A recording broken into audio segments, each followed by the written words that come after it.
노화 때문에 생기는 백내장은 나이 들어 매우 흔한 질병입니다. 눈 건강에 결명자가 좋은 건 다 아실 텐데요. 그런데 눈보다 더 깊숙한 곳에 있으면서 훨씬 중요한 뇌를 위해서라도 결명자는 꼭 먹어야 됩니다. 오늘 영상에서 결명자를 먹는 가장 쉬운 방법하고 절대 먹지 말아야 할 분들까지 모두 알려드리겠습니다. 여러분들과 가족의 건강을 지키는 가장 쉬운 방법, 건강한 동행TV 구독과 좋아요를 눌러주세요. 앞으로도 대한민국 넘버원 건강 채널이 되겠습니다. 사람이 얻는 정보의 80%가 눈에서 온다고 하죠. 요새는 스마트폰이 나오는 바람에 더 혹사당하기 쉬워졌습니다. 근데 더 심각한 건 뇌죠. 왜냐면 모든 정보라는 게 결국 최종 종착역이 뇌거든요. 근데 우리가 눈이 뻑뻑하고 침침하다는 건 금방 알지만 뇌가 피곤해서 뻑뻑하다는 얘기는 잘 안 하죠. 그래서 눈의 피로보다 중요한 게 뇌의 피로를 푸는 건데요. 그래서 우리는 오늘 반드시 결명자 얘기를 해야만 하는 겁니다. 눈이 다가 아니라는 거죠. 다른 건 몰라도 세 가지는 꼭 기억을 해주시면 좋겠는데요.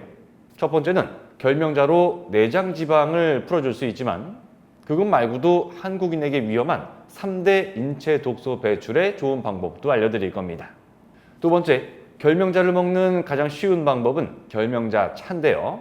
언제 마시는 게 가장 좋을지 알아봤습니다. 특히 중요한 건 결명자 차를 마실 때 주의가 필요한 분들이 누구냐였고요. 마지막 세 번째, 수많은 한국인들이 즐겨 먹는 위험한 음식 중에서 결명자 차랑 같이 먹으면 혈관과 콩팥의 부담을 확 낮춰주는 음식 두 가지도 알아봤습니다. 결명자라는 단어를 한자로 풀어보면 애시당초부터 눈에 좋다는 뜻이 들어가 있습니다. 결이라는 글자에서 삼수변 부수를 빼고 나면 뚫린다, 통한다 이런 뜻이거든요. 밝은 곳으로 통한다는 겁니다. 실제로 결명자에는 눈 피로를 풀어주는 카로틴 성분이 들어 있습니다. 그러고 보면 옛날 사람들이 참 대단하죠. 현대 과학기술 없이 어떻게 그걸 알아냈을까요? 근데 현대인들한테 더 중요한 건 몸속에 생기는 병입니다. 그 중에서도 한국인의 건강을 위협하는 3대 독소라고 불리는 내장지방, 만성염증, 활성산소 제거에 도움을 주는 걸로 알려지고 있습니다. 내장지방은 독소를 만들어서 만성염증을 유발하는데요. 한 군데 가만히 있질 않고 혈액을 타고 빠져나와서 온몸을 헤집고 돌아다니는 골칫덩어리입니다. 결명자에 들어있는 카로틴 성분에는 내장지방 제거 효과도 있기 때문에 자주 챙겨 먹으면 좋은 건강 음식이라는 겁니다. 그런데 결명자를 먹는 방법이 사실상 차 말고는 없죠. 그래서 혹시 보리차 마냥 잔뜩 끓여놓고 물처럼 마시면 좋겠구나 하는 분들이 계실지도 모릅니다. 근데 그거 안 됩니다. 찻잔으로 하루에 한 잔에서 2잔 정도 드시는 게 제일 좋다고 합니다. 왜냐면 결명자가 독소 배출에 좋다고 말씀을 드렸는데요.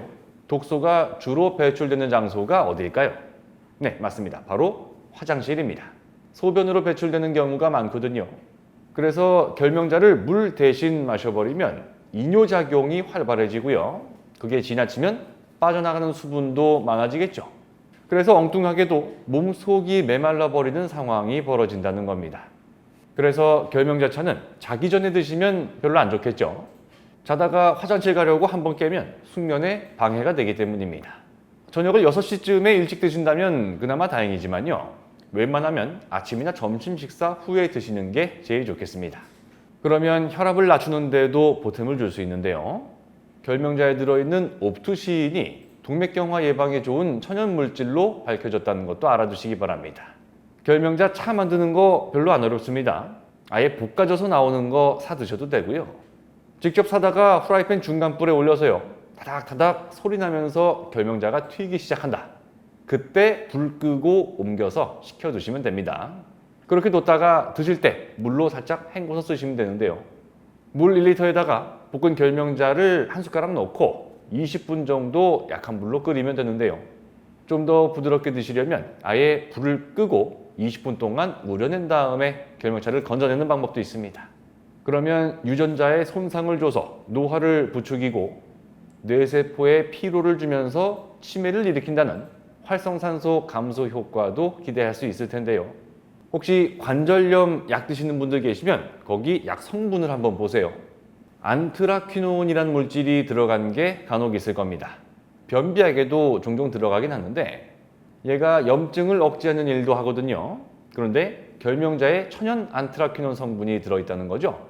하루에 결명자차 한 잔씩 매일 드신다는 게 항염증 건강식품을 매일 먹는 거나 마찬가지라고 볼 수 있겠습니다. 왜 결명자차를 매일 먹는 게 중요하냐면요. 솔직히 사람이 살면서 평생 몸에 좋은 것만 먹고 산다는 게 어려울 수도 있죠. 가끔 가다 보면 몸에 안 좋은지 알면서도 맛있어서 먹게 되는 음식도 있는 겁니다. 제일 대표적인 게 떡이죠. 밀가루가 아니라 쌀가루니까 괜찮다고 생각하실지 모르겠지만요. 가루를 빻아서 뭉친 거기 때문에 기본적으로 칼로리가 높고요. 칼로리에 비해서 포만감이 낮으니까 떡으로 배를 다 채우면 그 자체로 과식이나 마찬가지입니다. 근데 열량보다 더 심각한 문제가 뭐냐면 쌀가루든 밀가루든 간에 종류를 떠나서 곡식가루 자체가 몸에 안 좋죠. 혈당이 가장 빨리 올라가서 그렇습니다.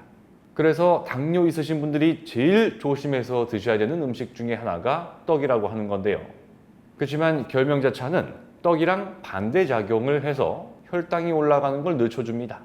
그래서 떡 드실 때 커피보다 훨씬 더 잘 어울리는 궁합이 된다는 거죠.